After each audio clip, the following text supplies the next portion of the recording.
హల్లెలూయా. ప్రకటన గ్రంథము 1వ అధ్యాయము 5వ వచనము.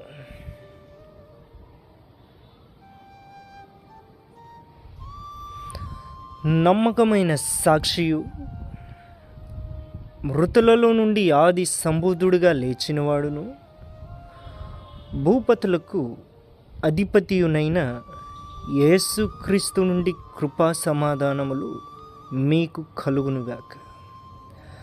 మనలను ప్రేమించుచు తన రక్తము వలన మన పాపముల నుండి విడిపించిన వానికి మహిమయు ఘనతయు ప్రభావములు యుగయుగములు కలుగునుగాక.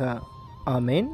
ఆయన మనలను తన తండ్రియగు దేవునికి ఒక రాజ్యముగాను యాజకులుగా